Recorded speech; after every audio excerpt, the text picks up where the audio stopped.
Okay kelas. So, kita akan sambung hari ini dengan haba penyesaran. Okay. Jadi, sebelum kita mula, cikgu nak pesan sikit lah. So, cikgu nak kamu make sure lah, kamu ingat lah rumus-rumus yang cikgu habak sebelum ni. Ada 3 rumus untuk kita kira dia haba penyesaran ke, haba penetelan ke, haba pemendakan ke, sama lah, rumus dia sama saja. Okay. Okay, so kita pergi ya. So, sekali kita tengok pasal maksud dulu. Apa yang dimaksudkan dengan haba penyesaran. So, haba penyesaran ialah perubahan haba apabila satu mol logam disesarkan daripada larutan garamnya oleh logam yang lebih elektropositif lah. So, haba penyesaran ni senang cerita daripada tindak balas penyesaran logam lah. Tindak balas penyesaran logam ni memang kau belajar lah. Kau belajar lah masa kita 4 dah belajar, kita 5 baru belajar. Okay. So, kalau kamu tengok sini, kita ada contoh. Okay, ferrum dengan kuprum sulfat. Okay. So, bila ferrum tindak balas dengan kuprum sulfat, cuba tengok ferrum tu kedudukan dia lebih tinggi daripada kuprum, maka dia akan menggantikan. Okay, dia akan menggantikan kuprum sulfat dan kuprum dalam sulfat tu dan kuprum tu akan dikeluarkan. Jadi, ferrum tu akan masuk menggantikan tempat kuprum lah. Ini analogi, ingat analogi cikgu habak kamu dulu. Okey, kuprum dengan sulfat kahwin. Ferrum tu kacau rumah tangga mereka. Kebetulan ferrum tu kedudukan dia lagi tinggi daripada kuprum. Maka sulfat tu pilihlah ferrum. Maka kuprum pun menduda. Okey, itu analogi dia lah. So, kita tengok macam mana kita nak buat pengiraan dia. Okey. Okey, kita pergi pada pengiraan dia 1 per 1. Okay, sediakan kalkulator, sediakan pen. Okey, boleh pause kat sini ya. Lepas tu kamu tengoklah jawapan dia macam mana. Okey, tengok macam mana kita nak jawab soalan ni. Dia kata, apabila 10 gram zinc ditambah kepada 100 cm padu larutan aqueous yang mengandungi ayam plumbum 2, suhu campuran tindak balas meningkat sebanyak 13 darjah Celsius. Hitungkan perubahan haba. So, bila dia kata perubahan haba, dia minta Q dia. Okey, so rumus ni kita guna rumus yang pertama lah. Rumus yang pertama iaitu rumus Q sama dengan MC theta. Okey, Q sama dengan MC theta. So, ingat cikgu, mungkinlah kamu lupa. Cikgu peringatkan kembali. Theta ni adalah perubahan suhu. Okey. M ni adalah jisim dalam jisim larutan dan C ni memang 4.2 lah. Okey, 4.2 lah. So, kita tengok cari maklumat dulu. Theta dia berapa? Perubahan suhu dia kita ada kat sini. Theta dia 13. Okey, ni adalah theta. Kemudian jisim dia berapa? Jisim dia kita ada kat sini. Iaitu 100. Jadi, Q sama dengan 100 darab 4.2 darab 13. So, kamu akan dapat 5460 Joule. Okey? 5460 Joule lah. Okey, kalau okey tak ada masalah. Sebab soalan ni memang senang lah. Yang paling simple. Okey, kita tengok pada soalan nombor 2. Okey, tengok soalan nombor 2 dia kata tindak balas di antara magnesium dengan larutan ferrum 2 sulfat diwakili dengan persamaan termokimia berikut. Dia bagi Mg tambah FeSO4 ni 4 menghasilkan MgSO4 tambah Fe. So, delta H dia 200 kilojoule negatif 1. Dia ada negatif kat depan, maksudnya dia tindak balas eksotermik. Okey. Dan ni kita nak guna rumus apa? Sebab dia bagi kita delta H kan. The problemnya ialah, kita tengok dulu nak suruh saya apa? Jika 1.12 gram ferrum disesarkan dan tindak balas, hitungkan perubahan haba. So, dia nak cari Q. Okey. Dia nak cari Q tapi dia bagi delta H. Okey. So, rumus yang paling sesuai adalah rumus nombor 2. Okey, rumus nombor 2 apa dia? Q sama dengan bilangan mol darab delta H darab 1000. Okey. Okey, delta H. La ilah Allah, lari dah. Okey. Delta H kita ada. Okey, delta H kita ada kat sini. So, yang kita tak ada adalah N.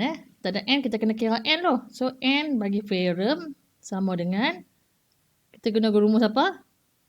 GSIM bahagi JAR. So, GSIM ni kat sini ni, yang cikgu dah bulat ni. Okay. So, GSIM dia kat sini.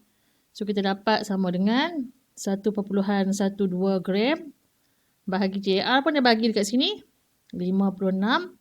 So, kamu dapat dia. Kira tekan kereta sekarang. Kamu akan dapat 0.02 mol Fe.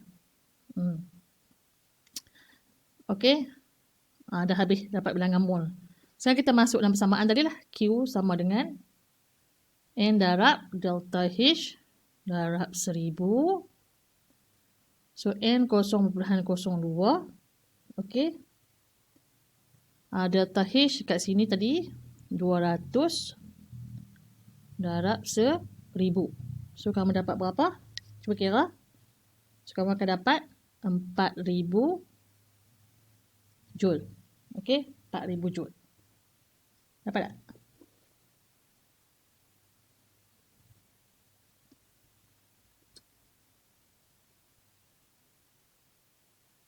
Dia penting sekali kamu kena tahu rumus lah. Bila kamu tak tahu rumus, memang tak boleh buat lah. Okay. Kita pergi kepada soalan nombor 3.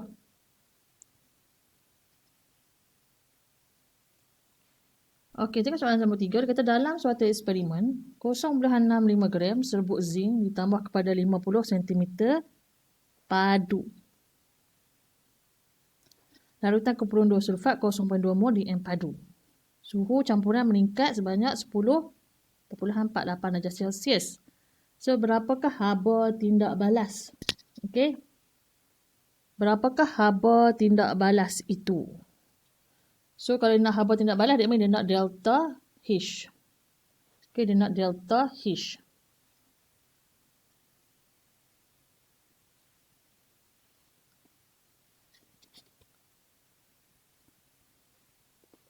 Okey.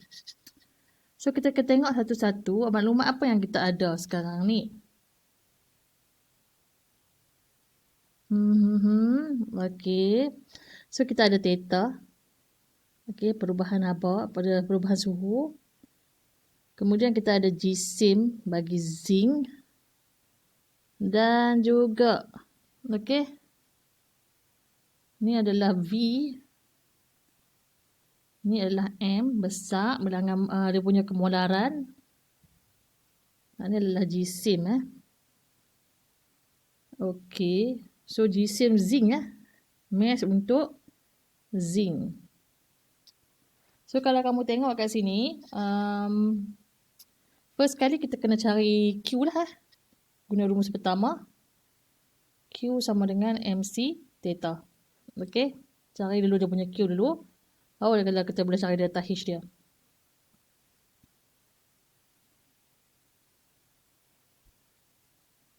Okey. So, M dia berapa? M ingat adalah GSIM bagi larutan. So, yang ni lah. GSIM bagi larutan. So, 50. Okey. Kemudian kita darabkan dengan C 4.2. Darabkan dengan theta dekat sini memang kita adalah 10.48. So, kamu dapat berapa? Cuba kira. Kamu akan dapat 2200.8 joule. Okey.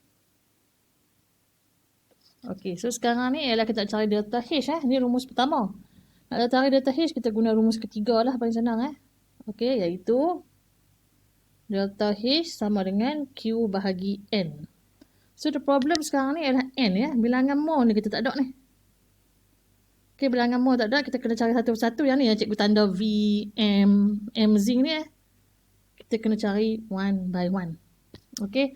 Dia jadi problem sebabnya satu dalam serbuk, satu dalam bentuk larutan. Kita tak boleh ambil straight. So, kita kena cari satu-satu dulu. Kita cari N, bilangan mol bagi zinc. Sama dengan GSIM bahagi JR. So, sama dengan jisim dia 0.65 bahagi JR dia kat sini adalah 65. So, kamu dapat 0.01 mol zinc. Tak boleh ambil terus kat ni sebab dia berbeza. Satu larutan, satu dalam bentuk jisim. So, kita kira bilangan mol bagi kuprum sulfat pula. Okey, hari kita guna rumus MV per 1000 Sebab apa guna MV per 1000? Sebab dalam bentuk larutan lah. So M dah ada kat sini lah, kemularan tadi 0.2. Kemudian kita ada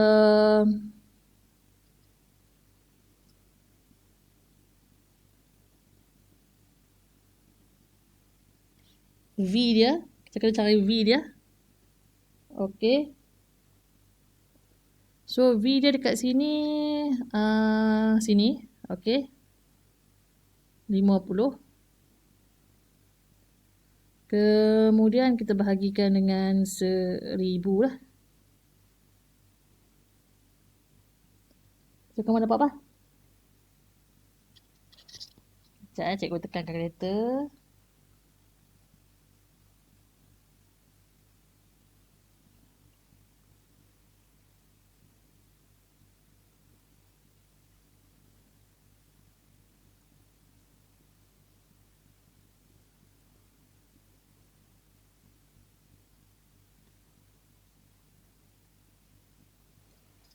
Mendapat 0.01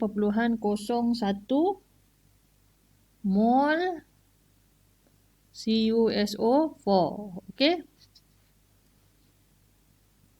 So kalau kamu tengok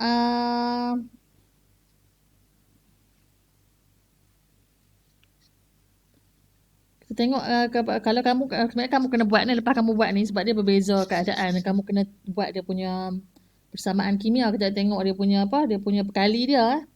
So zinc bertindak balas dengan kuprum sulfat. Okey. Menghasilkan zinc sulfat tambah kuprum. So zinc belah sini seketui, belah sini seketui, sulfat seketui, okey seketui. So tambahlah kalau belah sini, kalau zinc 0.01 mol. Okey, kuprum sulfat pun 0.01 mol lah. Okey, so memang dia tak ada kali dia sama, satu-satu. So memang jawapan dia adalah 0.01 mol bagi dia punya N Ni bukan apa cikgu buat ni langkah untuk kita pastikan dia betul-betul tepat lah. Okey. Barulah kita masukkan dalam rumus. Okey, dalam rumus tadi Okey, delta H sama dengan Q bahagi N. Okey, so delta H sama dengan Q tadi kita dapat mana dia? Tu. 2200.8 bahagi dengan 0.01. So kamu dapat 220.080 Joule mol negatif 1. Tukar dalam kilojoule bahagikan dengan 1000, kamu dapat delta H dia sama dengan negatif 220.08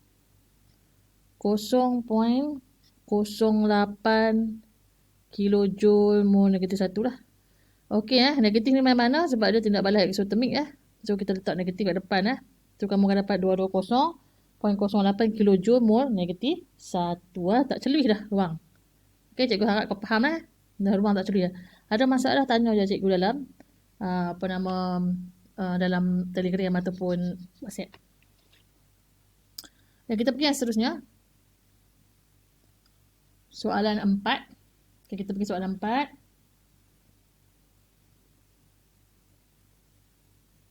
Sekejap cikgu nak tengok cikgu punya kalkulator ni. Ada problem tak? Okey, set. Dah. Okey, kita pergi pada soalan 4.